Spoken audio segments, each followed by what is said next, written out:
Good morning, Trumptopia. Today is day 678 of Trump in office. 2 hours, 17 minutes, and 42 seconds. As of right this moment. Is it weird enough for you yet? I thought it was really weird a few months ago. And then all indications pointed to weirder, exponential levels of weirder, more weird. And here we are.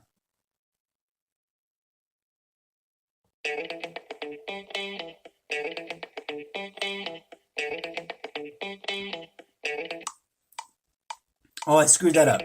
But here we go.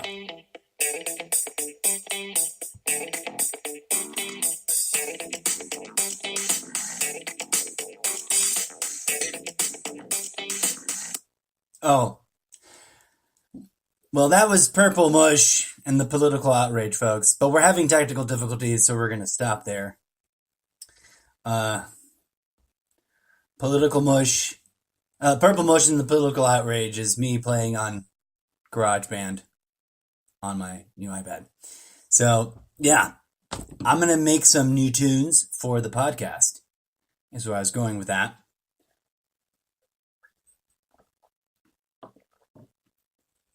What should we really be focusing on, folks? The echo chamber, pardon my lack of diction this morning. The echo chambers are thriving away. Everybody's yelling at everybody. The us versus them divisionary lines are fracturing at every juncture. People who think they're out of the nonsense are over there arguing about flat Earth versus globe Earth or some other silly thing like that. Meanwhile, our reality TV entertainment political corruption chaos show is spiraling out of control. This stood out to me.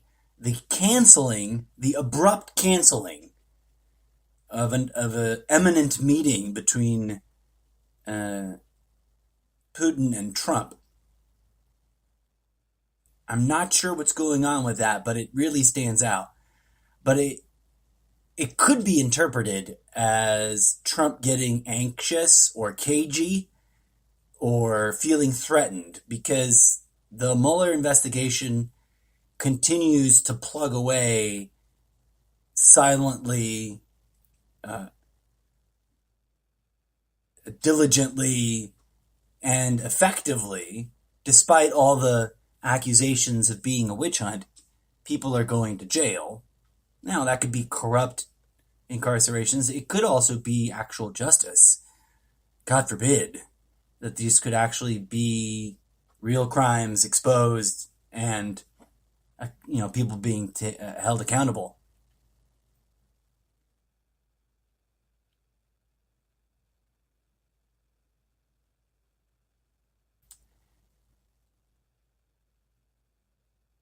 So, what to really focus on? I guess it depends on what level or from what perspective you're looking at. Now, if we zoom back far enough and we look at the two basic warring tribes of political parties, what we really need to look at is whether or not the Democrats actually hold the Republicans accountable and act as a counterbalance to all of this rampant, in plain sight corruption. Now, there's a serious question of whether or not that team will achieve that objective. But from a bigger perspective, from a perspective of at the national level, what do we focus on as we the people, right? I humbly suggest, my dear fellow Trumptopians, that what we focus on is not proving which side is right or wrong. We should not be focusing on the echo chamber bias of we must validate the righteousness of our side. I think if we look at the landscape of what has been going on, not just in this particular era, because honestly, from the day he rode down that golden escalator, and I highly suspect that that's not real gold plating, but that's a whole nother story. I could be wrong. I've never physically been there. From looking at it on TV footage, it looks like cheap plating to me. I don't know. I could be wrong. But I digress. From that day on, it's been a whole new era, which is why I humorously call America, which is where it was in its sort of burgeoning transformative state, it's now become Trumptopia. In this new era, we can either get caught up in the fight, quote unquote, and believe that we are wearing the white hat, or we can step back from that fray, from the political fray. We can set aside, maybe kind of turn off our political ideologies in order to see each other more clearly and focus on what is really urgently needed. And I humbly suggest again and again, dear friends, for everyone to consider and to contemplate that what's actually needed, pragmatically speaking, is not politics and all of its craziness and drama that comes with it, but civic organization. We need to fix infrastructure. We need to innovate and build new infrastructure. We need to stimulate the economy, whatever that means, in order to, quote unquote, make jobs, whatever that means. We need to evaluate our economic practices at a local level, at a statewide level, and at a national level and international level, and make course corrections. In truth, what any society needs is evolutionary thinking about what is best practices and what innovation needs to be achieved. We don't need politics, especially not in the format that it has evolved to become in the way we see it now. We don't need that. That's useless. That's a cancer on a healthy society, regardless of whatever religious inclination you might have. A politics that does nothing but leech off the people that it is supposed to be fighting for, and then fighting a bullshit imaginary fight in order to pretend to achieve goals, which are really fronts and covers and masks for achieving alternate, often nefarious goals that are toxic at a global level. Let's not get into the debate of whether or not climate change is real, and let's get into the understanding that people are already dying. Just in the past 12 months, just in the United States of America, folks, never mind the rest of the world, which is also suffering really intense and harsh, devastating, and deadly impacts of climate change. Just in the United States, people are already dying. There's all this social commentary about Cortez, what's her name, saying something about people will die, and that she's fear-mongering. And she's wrong. People will die. People are dying. People have already died. Let's stop arguing about the cause of climate change and just confront the fact that the climate is changing. We need pragmatic solutions to the problems that we face. We don't need ideological tribal warfare about what ideology is most self-righteously correct. That's the exchange that's happened. In my lifetime, it didn't start in my lifetime, but in my lifetime, I've seen that trade-off get cemented in place, like baked in to the system.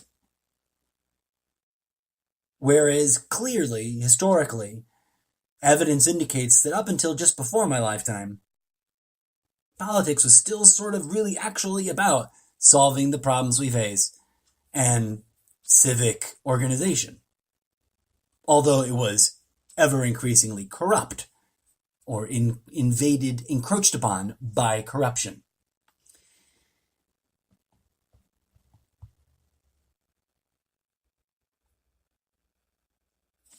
Take a step back. If you listen to this podcast, take a moment to look around your social media landscape and ask yourself, do you see a lot of helpful collaboration amongst your uh, interconnected friends? Or do you see a lot of teaming up and then going off to fight with other people about ideological nonsense? And ask yourself, what good is the ideological argumentation really achieving? What are we achieving? Trying to prove that this ideology is better than that ideology. What is achieved in light of the reality that at the core of all ideologies, there seems to be some very similar principles. Chief among them, everything becomes us versus them. No matter what your ideology, you get inculcated into thinking that us is better than them, obviously, and always will be. That's brainwashing, right? So, I had some thoughts earlier, and I don't think I can't recall if I already captured this in a recording. And so we're live now. I'm just going to go run with it. Conditioning, brainwashing. A lot of people use it incorrectly. And by that I mean that it's commonly thought of as, or used, functionally speaking, as a pejorative, a dismissive, a put down, an insult. That's not how I use it. Let me clarify, should anybody not be aware of my intention here. The human apparatus requires programming. The human mind, body, muppet that your consciousness operates requires conditioning. Ancient mystics understood this. That's why you trained in things to achieve discipline and efficiency and effectiveness and be a contributing member of society. And then you sought liberation from everything and retreated inwards once you'd contributed to society and had time and had lived life a bit, and then you go and seek the revelation that is the path within. So our society is riddled with conditioning, layers and layers and layers, and modalities of all sorts. And when I talk about the conditioning or the brainwashing, or if I say such and such behavior is an example of conditioned brainwashing behavior or whatever, I'm not using that to be as an insult to someone. I'm not using that to put someone down. I'm saying none of us escaped it. So all of us, every one of us, you, me, the President of the United States, all the presidents of the United States before us, we are, our best friends, our aunts and uncles, your own children are being exposed. We are constantly being reinforced by wave after wave of all kinds of really subtle, very sublimated, very baked in conditioning. Some of it is centuries old because the human being has needed to condition behavior modeling since whenever we started living in large enough groups that we needed to sort of go, okay, guys, these are the fundamentals. We can't just be randomly going out of control every few years just because it's fun. We need to stick to these behavioral fundamentals in order to survive, not just survive, but thrive, right? Conditioning and brainwashing, programming can, in my humble opinion, be positive. It can be used for good. The question is, as an age-old meme that's been floating around the internet for as long as memes have existed, if your brain needs programming, who's doing the programming? That's the question That's one of the many questions that unlocks the door to the inner path of investigation and, self-investigation, self-discovery. And along that process, organically and naturally, healing. That's why I'm a huge advocate. Now, I'm not talking about fantasy healing. I'm not talking about mending broken bones with the wave of a wand. I mean the kind of inner, organic, cathartic, psycho-emotional, physical healing that has always been available to us, and that we are discouraged from understanding, and that there's very little science about. Oh, well, that kind of stuff's just placebo effect, is a very common retort. I've heard it often, and I've seen it used a lot against others in other conversations where I'm just like there for the comments, right? And here's the funny thing about that. I was having a conversation about this in real life not too long ago with a random acquaintance. You can say, well, that's just placebo effect, and think you've made some winning point about you dismissing the validity of whatever example is being discussed. But the irony is that placebo effect means something happened. Placebo effect works. There is no placebo effect if the patient takes the sugar pill and there is no healing. Do you understand that? The placebo effect is the test subject takes the not medicine, the sugar pill, quote unquote, the alternative neutral ground test, control, and experiences some level of desired effect that's being tested for in the actual drug in a clinical pharmaceutical case, right? That's what placebo effect means.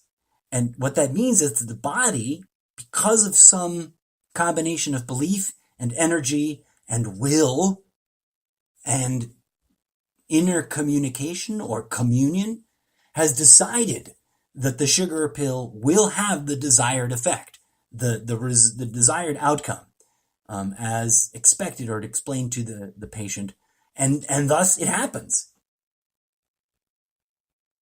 To dismiss something as just the placebo effect is to completely ignore the fact that whatever that is just worked.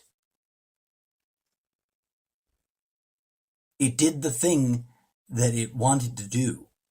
So to dismiss spiritual healing as just placebo effect, well, you're not really dismissing spiritual healing, and you don't understand placebo effect. That's all you've really said.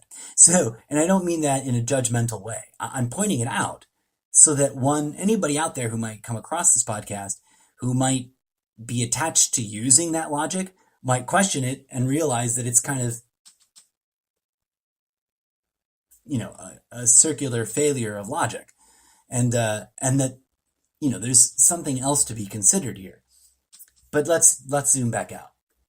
What on earth does spiritual healing have to do with the crazy, bizarre state of politics today? If you're new to the podcast, brace yourself. I'm going to talk about that in a bunch of episodes that you're going to listen to, right? Because you're listening to them from newest to oldest. Welcome to the podcast. If you've been listening from oldest to newest and you're here, then you probably know where I'm going with this already. Forgive me for sounding like a broken record. The way it works, and I'll make this short because I've got to run soon, but I'm hoping to tackle some, if I may interject on myself here, I'm hoping to tackle some archived recordings, some of the, quote, lost recordings that I have yet to sit through and edit, polish up, and get ready for posting. I'm hoping to tackle some of those this weekend, so look forward to that. And hopefully a few more live episodes too coming up.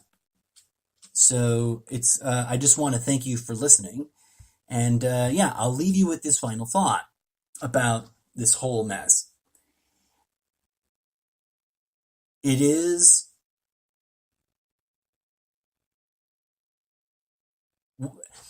given an understanding that everything is energy, right?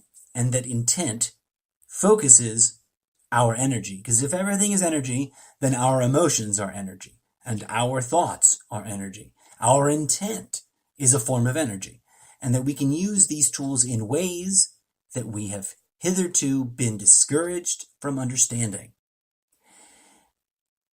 Couple that with the notion that everything is interconnected. In the ancient mystic sense, we are all spiritually interconnected, arguably, because whatever our experience of consciousness is, it is rooted in a singular source.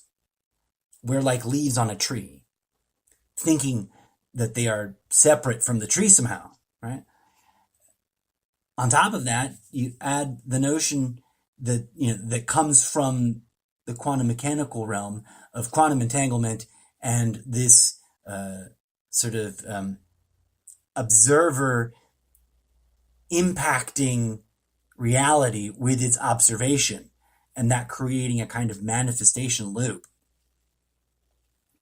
And the biological notion that we're all interconnected, because if you trace genetics backwards through time, it all branches down, not out, it branches down. It branches out forward through time. Again, fractal patterns recurring, right?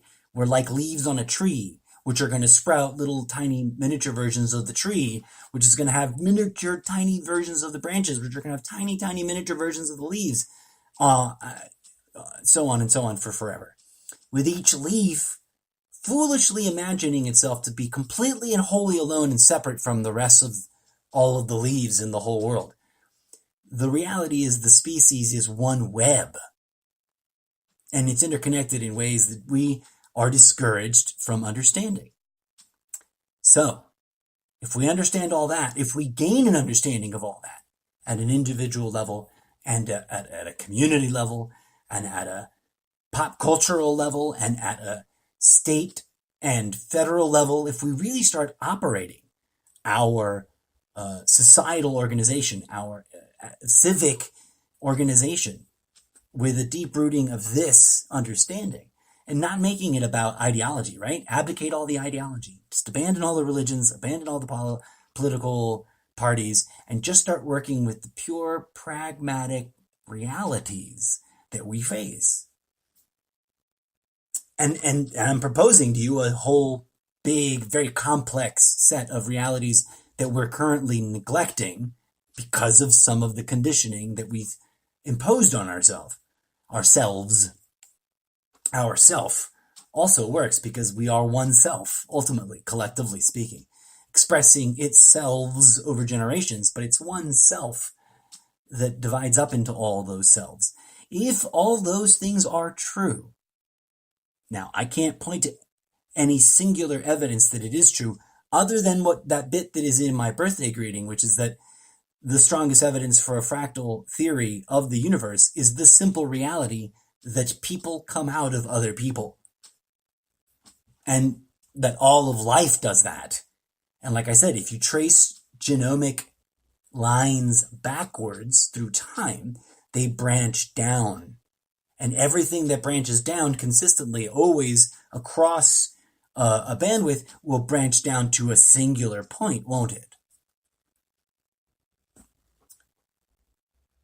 Given all of that, then we don't need to worry too much about punishing the bad guys if we can heal them instead. We should hold people accountable, period, right? Forgive any doctrine of forgiveness, and I designate the word doctrine as slightly different from ideology. Doctrine, or better yet, practice, because that's something you do, not something you're forced to believe in, or that you believe in blindly despite the fact that it doesn't accurately describe reality. I think we should replace ideologies and dogma with clear, pragmatic doctrines and practices that are actually based on reality. Reality at all the levels that we can understand it. The metaphysical, the physical, the quantum physical, etc. The spiritual, the energetic.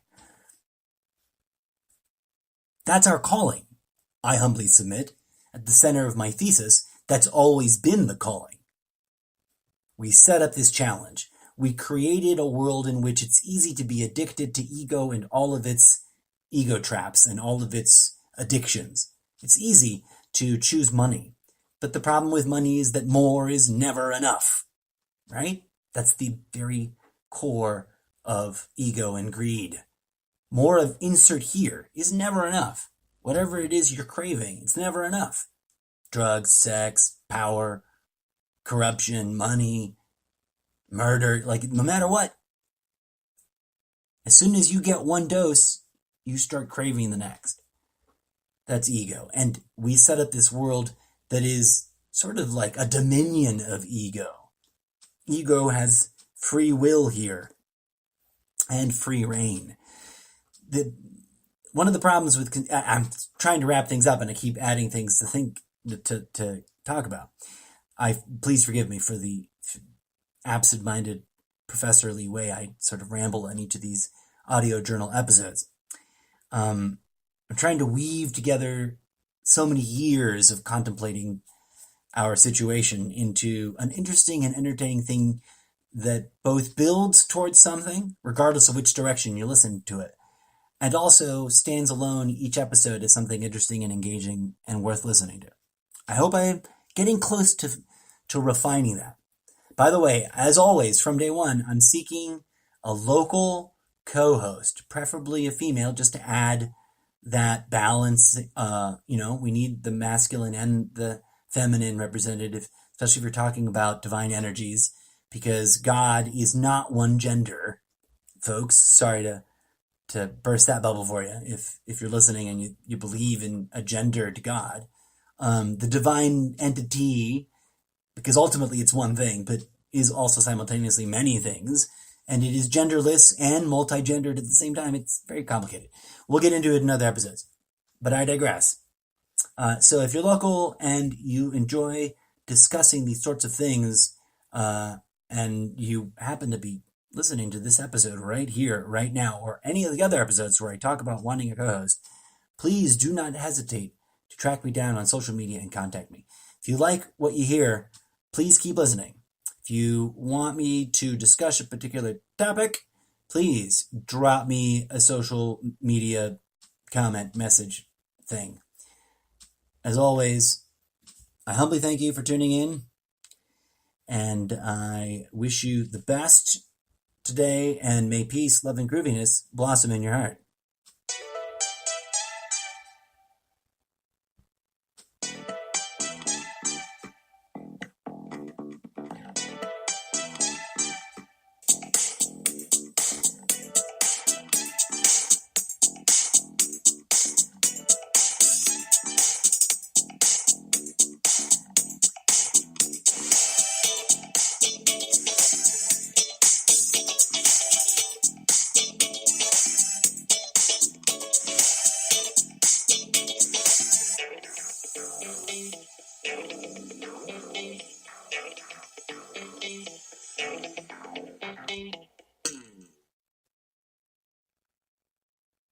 Purple mush and the political outrage.